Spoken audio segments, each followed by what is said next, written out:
नमस्कार, बहुत बहुत स्वागत है आप सभी का लिब्रस क्लासेज के इस ऑनलाइन क्लास में।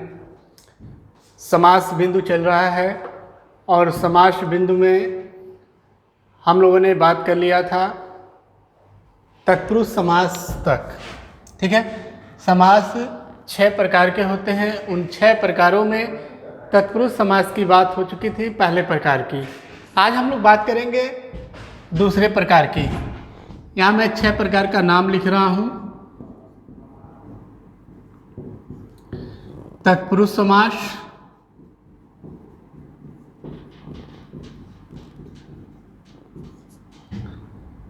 कर्मधारय समास, कर्मधारय समास,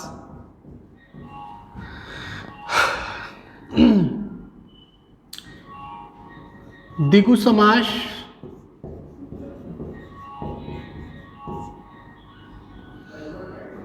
द्वंद्व समास, बहुव्रीहि समास,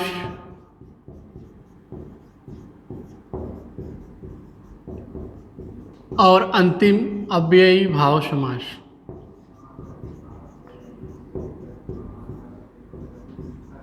अव्ययी भाव समास। तत्पुरुष समास की बात हो चुकी है। तत्पुरुष समास में क्या होता है?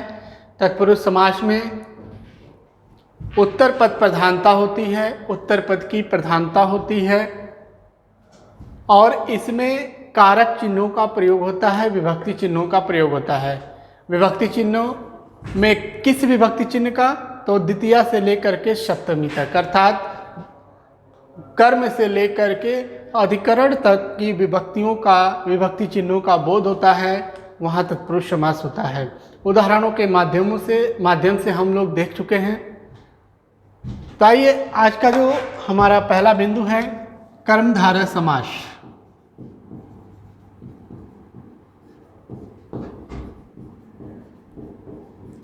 कर्मधारय समास में क्या होता है, इसका परिभाषा जानने से पहले कुछ महत्वपूर्ण तथ्यों पर ध्यान देते हैं। हम लोग बात किए थे विशेषण। विशेषण में हम लोग पढ़े थे विशेषण और विशेष, है ना। विशेषण और विशेष के बारे में हम लोग पढ़ चुके हैं विशेषण के अध्याय में। विशेषण क्या होता है? संज्ञा या सर्वनाम की विशेषता जिस शब्द से बताई जाती है उसे विशेषण कहते हैं, है ना। संज्ञा या सर्वनाम की जिस शब्द से विशेषता बताई जाती है उसे विशेषण कहते हैं। और जिस संज्ञा या सर्वनाम की विशेषता बताई जाती है उसे विशेष्य कहते हैं। तो यहाँ हम विशेष की जगह संज्ञा भी कर सकते हैं, है ना, क्योंकि जो संज्ञा होती है उसी को क्या कहते हैं? विशेष्य कहते हैं। और जिस विशेष या संज्ञा की विशेषता बताई जाती है उसे विशेषण कहते हैं। बात समझ में आ रही है? विशेष्य ही क्या है? संज्ञा है, और संज्ञा की विशेषता बताई जाती है तो उस शब्द को विशेषण कहा जाता है। इसकी बात हम लोग इसलिए कर रहे हैं क्योंकि बहुत महत्वपूर्ण होता है विशेषण और विशेष्य को जानना संज्ञा में, कर्मधारय में।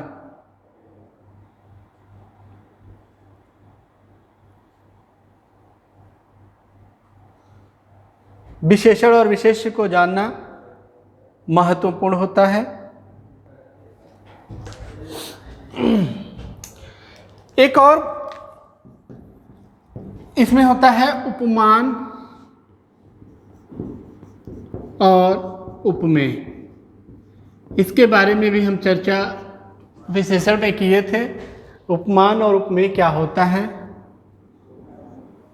इसकी भी बात होती है कर्मधारय समास में। उपमान उपमेय पद्यांशों में पूछे जाते हैं, जबकि विशेषण और विशेष गद्यांशों में पूछे जाते हैं, है ना। उपमान उपमेय का संबंध होता है पद्यांश में, अर्थात कह सकते हैं कविता के फॉर्म में होता है।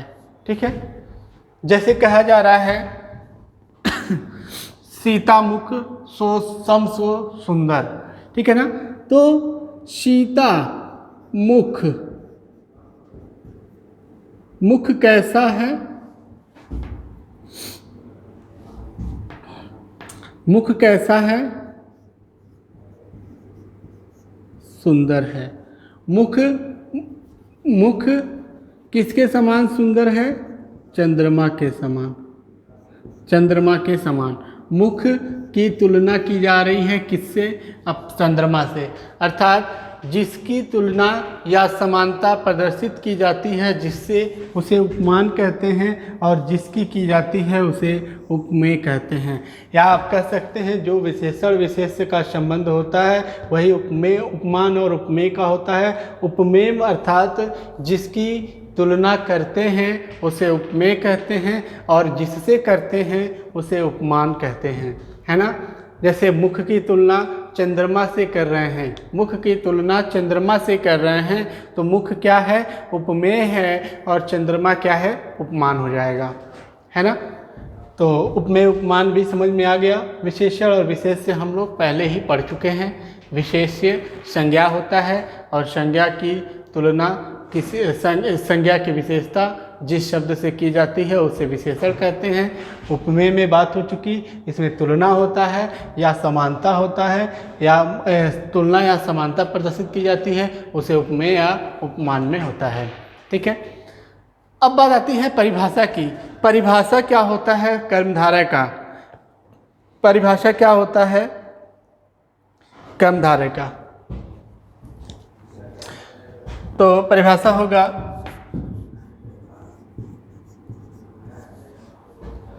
जिस समास में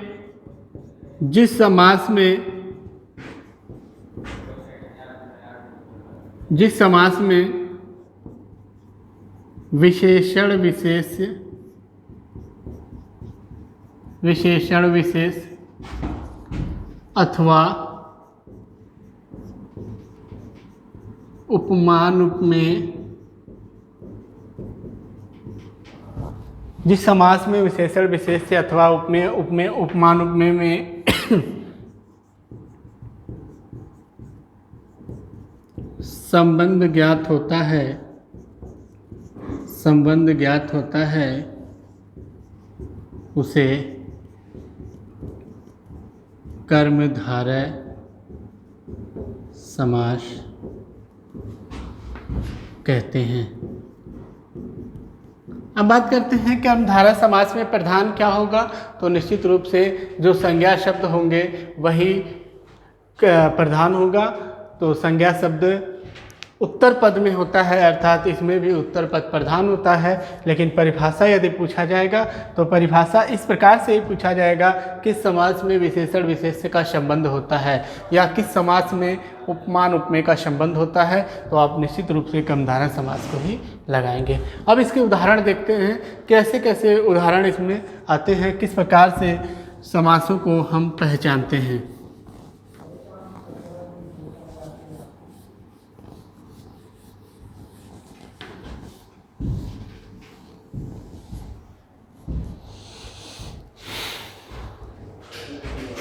जैसे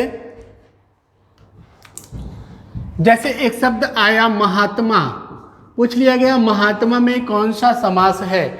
इसका यदि शाब्दिक विच्छेद हम करते हैं तो क्या पता चलता है? महान आत्मा। क्या शाब्दिक विच्छेद होता है? महान आत्मा। शाब्दिक विच्छेद नहीं, समास विग्रह, महान आत्मा, है ना, महान आत्मा। अब देखिए आत्मा संज्ञा शब्द है, आत्मा संज्ञा शब्द है ना। अब आत्मा कैसी है? महान है। आत्मा की विशेषता है कि आत्मा कैसी है? महान है, अर्थात ये विशेषण हो गया। ठीक है ना, ये क्या हो गया? विशेषण हो गया। महान कौन है? आत्मा, अर्थात आत्मा संज्ञा शब्द है, और जो संज्ञा शब्द अर्थात इसी की विशेषता बताई जा रही है तो इसे क्या कहेंगे? विशेष कहेंगे। देखिए विशेषण विशेष का संबंध ज्ञात हो गया तो यहाँ पर कर्मधारय समास होगा। इसी प्रकार से और उदाहरण हम लोग देखते हैं कर्मधारय समास में।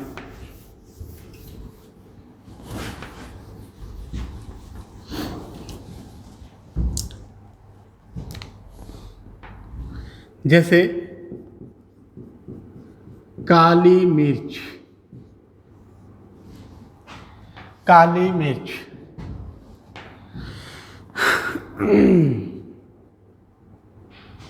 काली मिर्च,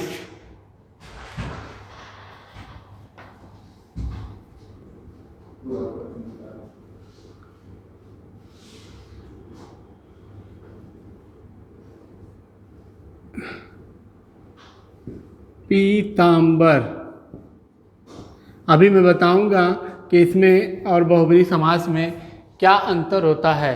पीतांबर में कर्मधारय समास भी होता है और बहुब्रीहि समास में भी होता है। इसको अंतर के माध्यम से बताएंगे, ठीक है। उसके बाद होता है, आप जो है इस समास को भी, इसमें एक उदाहरण ये हो सकता है, श्याम सुंदर, श्याम सुंदर। देहलता,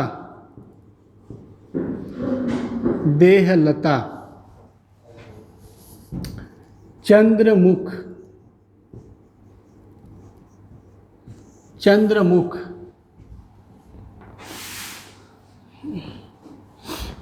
ठीक है।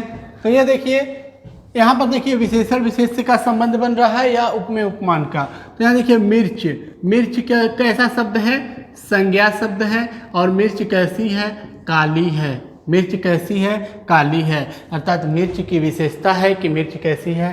काली है। तो यहाँ ये शब्द बन गया विशेषण और संज्ञा। संज्ञा की विशेषता बताई जा रही है। जो संज्ञा शब्द है उसे ही क्या कहेंगे? विशेष्य कहेंगे, क्योंकि इसी विशेष्य से विशेषता बताई जा रही है ना। तो काली मिर्च में कौन सा समास हो गया? कर्मधारय समास हो गया। ठीक है। पीतांबर, पीतांबर अभी हम लोग बाद में देखेंगे, क्योंकि इसमें कई विद्यार्थियों को कन्फ्यूजन होता है कि इसमें कर्मधारय होगा या बहुब्रीहि समास होगा।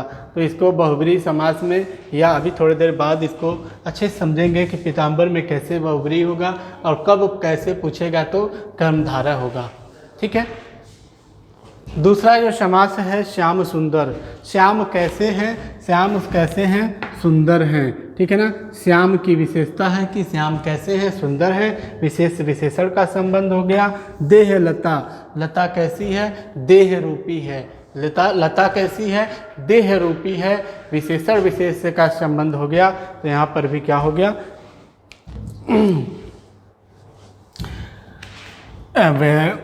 कर्मधारय समास हो गया। चंद्रमुख, चंद्रमुख, मुख कैसा है? चंद्रमा के समान सुंदर है। तो यहाँ पर मुख क्या हो गया? उपमेय हो गया। और चंद्र क्या हो गया? उपमान हो गया। ठीक है। तो यहाँ उपमेय और उपमान का संबंध हो गया। उपमान उपमेय का संबंध या विशेषण विशेष्य का संबंध ही क्या कहलाता है? कर्मधारय समास कहलाता है। ठीक है।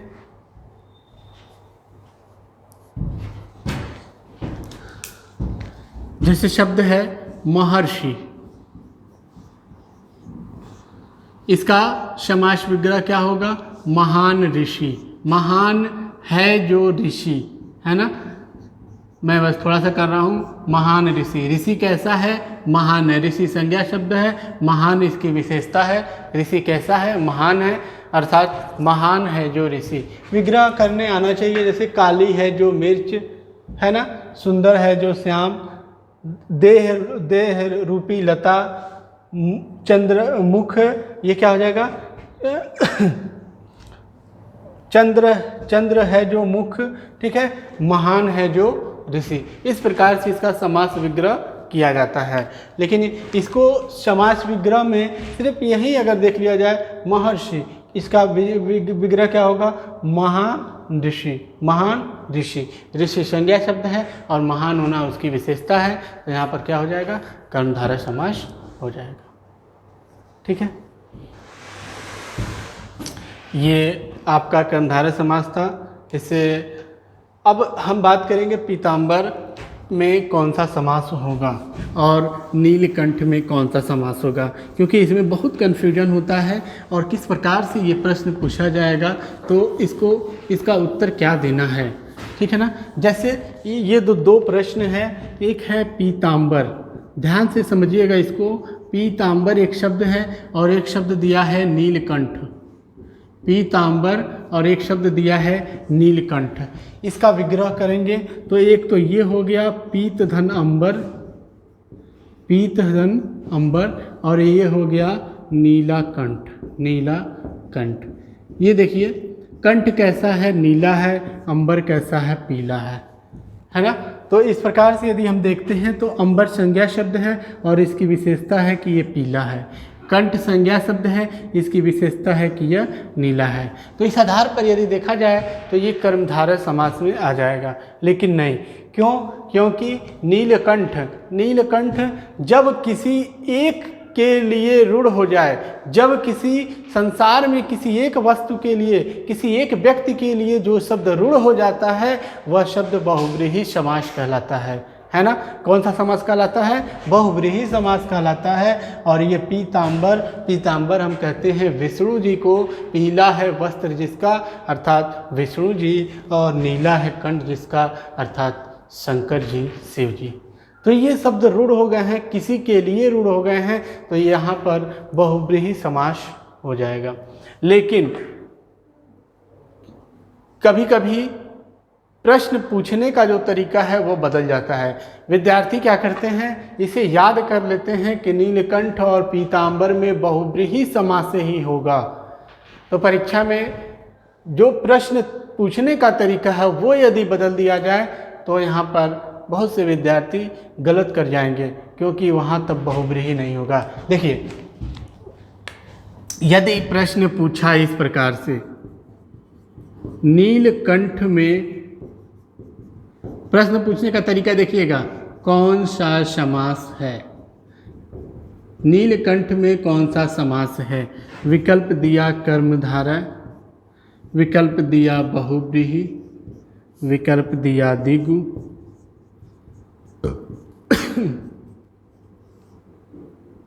विकल्प दिया अव्ययी। ठीक है, इस प्रकार से 4 विकल्प दिए और सीधे सीधे पूछा है नीलकंठ या पीतांबर में कौन सा समास है, तो आप बिना किसी संदेह के बहुव्रीहि समास लगा कर आएंगे। ठीक है, बिना किसी संदेह के बहुव्रीहि समास लगाकर आएंगे। यदि प्रश्न यही है नीलकंठ या पीतांबर में कौन सा समास है, और तीसरा ऑप्शन, तीसरा विकल्प दिया है दोनों, तीसरा विकल्प दिया है दोनों, तो आप दोनों पे उत्तर लगाएंगे। ठीक है, आयोग यदि बहुव्रीहि को मानता है तो आप यहाँ पर कंप्लेन कर सकते हैं और आपको नंबर मिल जाएंगे। ठीक है, क्योंकि दोनों सही है। यदि दोनों विकल्प दिया है तो दोनों सही है। ठीक है, तो ये 2 तरीके का प्रश्न मैं बताया हूँ, इस प्रकार से पूछे तब। लेकिन प्रश्न इस प्रकार से भी पूछा गया है, इसको ध्यान दीजिए।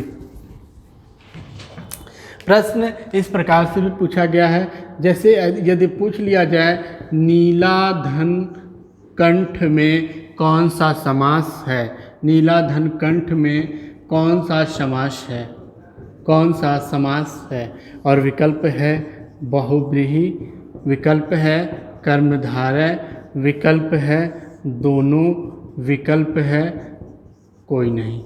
ठीक है, इस प्रकार से यदि विकल्प आए नीलाधन कंठ में कौन सा समास है, तब आप क्या लगाएंगे, बहुव्रीहि लगाएंगे या कर्मधारय लगाएंगे या दोनों लगाएंगे या इनमें से कोई नहीं लगाएंगे। ठीक है, ये प्रश्न जब पूछा जाएगा तो ये थोड़ा सा कठिन हो जाएगा, क्योंकि इसमें कन्फ्यूजन होगा कि बहुव्रीहि लगाएं, कर्मधारय लगाएं, दोनों लगाएं, कोई लगाएं, कोई नहीं लगाएं। ठीक है, तो यहाँ देखिए, यहाँ ये नहीं कहा गया है कि नीलकंठ में कौन सा समास है, कहा गया है नीलाधन कंठ।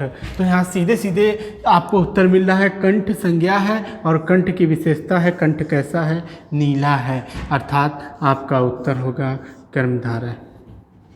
बहुव्रीहि नहीं होगा, क्योंकि बहुव्रीहि नीलकंठ देता तो बहुव्रीहि होता, नीला कंठ में नहीं होगा। इस तरह से पीला अंबर पूछ लिया जाए, पीला धन अंबर में कौन सा समास है, तो आप निस्संदेह निश्चित रूप से लगाएंगे कर्मधारय समास।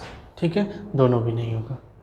तो उम्मीद है बात समझ में आई होगी कि किस प्रकार से बहुव्रीहि और कर्मधारय में कन्फ्यूजन क्रिएट होता है, उसको आप लोग इस प्रकार से देखेंगे विशेषण और विशेष्य के माध्यम से। अब हम लोग बात करते हैं अगले समास में, द्विगु समास में।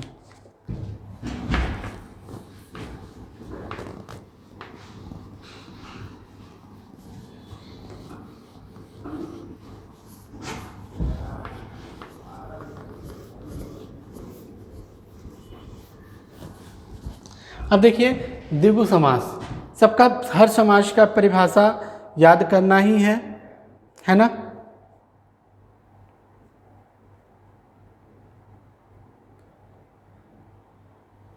जैसे हम लोग तत्पुरुष समास का परिभाषा देखें तो उत्तर पद प्रधान है, लेकिन कर्मधारय में परिभाषा इस प्रकार से नहीं पूछा जाता है। कर्मधारय में पूछा जाता है कि किस शब्द किस समास में विशेषण विशेष या उपमान उपमेय का संबंध होता है, तो कर्मधारय में होता है। लेकिन यदि कभी पूछ लिया जाए तो कर्मधारय में भी उत्तर पद प्रधान होता है।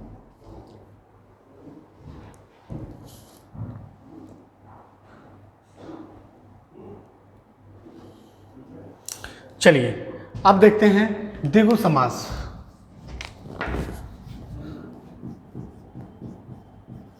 द्विगु समास का परिभाषा क्या होगा? द्विगु समास का परिभाषा क्या होगा? तो द्विगु समास का परिभाषा होता है जिस समस्त पद में पहला पद संख्यावाची हो, जिस समस्त पद में पहला पद संख्यावाची हो तथा बाद वाला संज्ञा हो और समस्त पद समूह का बोध कराए, तो वहाँ द्विगु समास होता है। सबसे पहले परिभाषा को मैं लिख रहा हूँ। जिस समस्त पद में पहला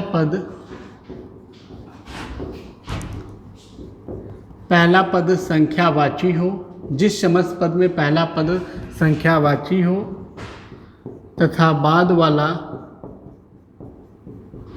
संज्ञा हो,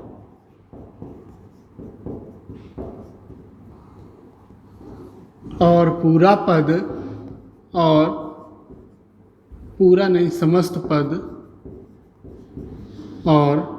समस्त पद समूह का बोध कराए,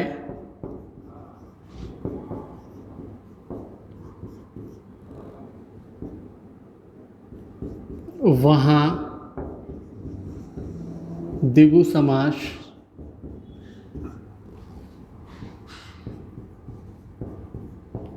होता है। क्या कहा गया? जिस समस्त पद में पहला पद संख्यावाची हो तथा बाद वाला संज्ञा हो, है ना। पहला पद संख्यावाची हो तथा बाद वाला संज्ञा हो और समस्त पद से समूह का बोध हो, वहाँ द्विगु समास होता है। कैसे? जैसे देखिए, जैसे द्विगु समास एकमात्र ऐसा समास है जिसके शब्द में ही समास है, वो भी कौन सा? द्विगु समास है ना। द्विगु का अर्थ होता है दो, गु मतलब गाय, दो गायों का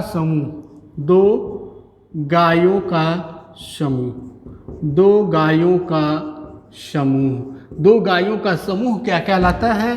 द्विगु कहलाता है ना। दो पहला पद क्या है? दो है, संख्या है, और गाय संज्ञा शब्द है, और दो गायों यानी द्विगु कहने से समूह का बोध हो रहा है, तो यहाँ पर द्विगु समास होगा। ठीक है। जैसे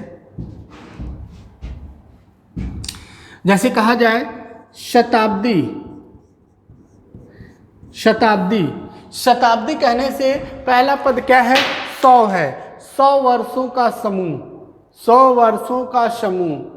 है ना। 100 वर्षों का समाहार, 100 वर्षों का समूह, कुछ भी कह सकते हैं, समूह या समाहार। तो यह क्या है? पहला पद क्या है? 100 है, अर्थात 100 एक क्या है? संख्या है, और समूह कहने से और 100 कहने से समूह का बोध हो रहा है, तो यहाँ पर क्या हो जाएगा? द्विगु समास हो जाएगा। जैसे सप्ताह, 7 दिनों का समूह, पहला पद क्या है? 7, और दूसरा पद संज्ञा अर्थात दिन है। 7 दिनों का समूह, और सबको मिलाने से सप्ताह एक समूह का बोध हो रहा है। जब भी समूह का बोध होगा तो वहाँ पर द्विगु समास हो जाएगा। ठीक है ना। इसी प्रकार से जितने भी शब्द हैं, जैसे कहा जाता है चारपाई, 4 पायों का समूह, 4 पाया हो जिसमें, ठीक है, 4 पायों का समूह अर्थात चारपाई। तो चार संख्यावाची है और पाया पाया क्या होता है, संज्ञा शब्द है ना। संज्ञा के पहले संख्या है तो यह क्या हो जाएगा, द्विगु समास में आएगा। जैसे कहा जाए त्रिफला, तीन फलों का समूह, तीन फलों का समूह अर्थात द्विगु समास।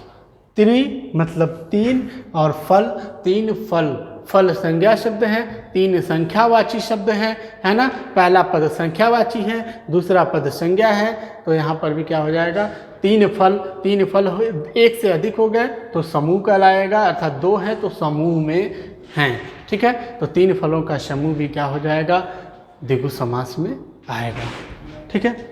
जैसे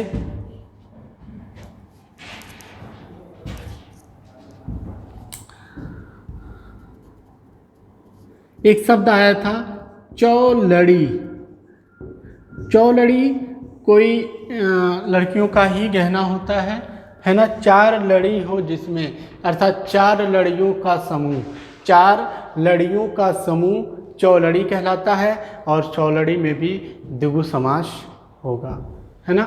जैसे चौराहा, चार रास्तों का समूह, चार रास्तों का समूह क्या कहलाता है, चौराहा। दुराहा, दो रास्तों का समूह क्या कहलाता है, दो रास्तों का समूह क्या कहलाता है, द्विगु समास कहलाता है ना।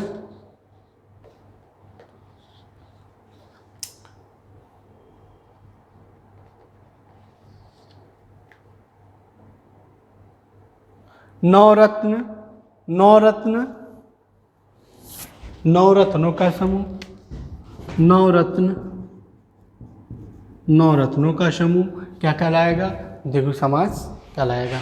तो इस प्रकार से हम देखते हैं कि पहला पद जिसमें संख्यावाची हो और दूसरा पद संज्ञा हो, लेकिन दोनों को जोड़ने से समूह का बोध होगा, एक समूह का बोध होगा, तो वहाँ पर द्विगु समास हो जाएगा, ठीक है। अब तक हम लोग तीन समास को पढ़ चुके हैं अच्छे से, तत्पुरुष समास, कर्मधारय समास और द्विगु समास, ठीक है। अब हम लोग तीन समास को पढ़ेंगे, द्वंद्व, बहुव्रीहि और अव्ययी भाव समास को। तो हेडिंग डाल लिया जाए, द्वंद्व समास, द्वंद्व समास।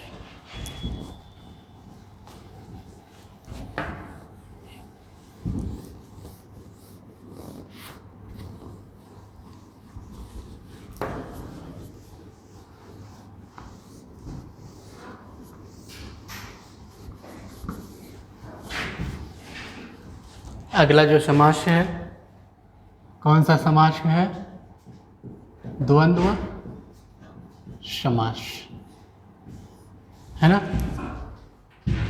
द्वंद्व समास की बात करते हैं तो द्वंद्व का अर्थ होता है जोड़ा, द्वंद्व का अर्थ क्या होता है, जोड़ा, ठीक है ना। द्वंद्व का अर्थ जो है, हम द्वंद्व में विपरीत बातें करते हैं, जैसे कहते हैं मेरा इनसे द्वंद्व हो गया है ना, जोड़ा कह सकते हैं या विपरीत भी कह सकते हैं। जैसे द्वंद्व में क्या होता है, द्वंद्व में दोनों अपने आप में प्रधान होते हैं, दो पद होंगे, दोनों क्या होंगे, प्रधान होंगे। जैसे अभी तक हम लोग देख रहे थे, कोई एक पद प्रधान होता था, है ना, उत्तर पद प्रधान होता था, अभी तक उत्तर पद ही प्रधान हुए हैं। लेकिन द्वंद्व ऐसा समास है जिसमें दोनों पद प्रधान होंगे, पहला पद भी प्रधान होगा, दूसरा पद भी प्रधान होगा। अर्थात इसका परिभाषा यदि देखा जाए तो क्या हो जाएगा, जिस समस्त पद में दोनों पद प्रधान हो, जिस समस्त पद में दोनों पद प्रधान हो, वहाँ द्वंद्व समास होता है ना। लेकिन इन द्वंद्व समास जब दोनों पद प्रधान होंगे तो एक ट्रिक होता है, विद्यार्थी ट्रिक के माध्यम से इसको याद करते हैं, लेकिन ट्रिक पे बहुत ज़्यादा ध्यान नहीं देना चाहिए, लेकिन विद्यार्थी ट्रिक पर ही ज़्यादा ध्यान देते हैं। ट्रिक पर ध्यान देने की आवश्यकता नहीं है, बस आपको जानना है कि किसमें पद प्रधान, कौन सा पद प्रधान है। तो द्वंद्व में क्या है, दोनों पद प्रधान होता है और बीच में योजक चिन्ह। जब दोनों प्रधान होंगे तो जाहिर सी बात है बीच में योजक चिन्ह का प्रयोग किया जाएगा, और जब इनका विग्रह होगा तो और या का लोप होगा, अर्थात या और जो रहते हैं वो गायब हो जाते हैं, उनका लोप हो जाते हैं। जैसे हम लोग कहते हैं माता और पिता, माता और पिता, लेकिन जब इसको समास में इसका संक्षेपीकरण करेंगे, इसका संक्षिप्त रूप करेंगे तो और को हटा देते हैं और इसका समास हो जाता है माता पिता। क्या हो जाता है, माता और पिता। लेकिन कहने को किस प्रकार से बोलते हैं, माता और पिता। जैसे हम लोग कहते हैं दाल और रोटी खाए हैं, दाल और रोटी खाए हैं, है ना। दाल और रोटी दोनों एक दूसरे के विपरीत तो नहीं है, लेकिन क्या है, विपरीत नहीं है, लेकिन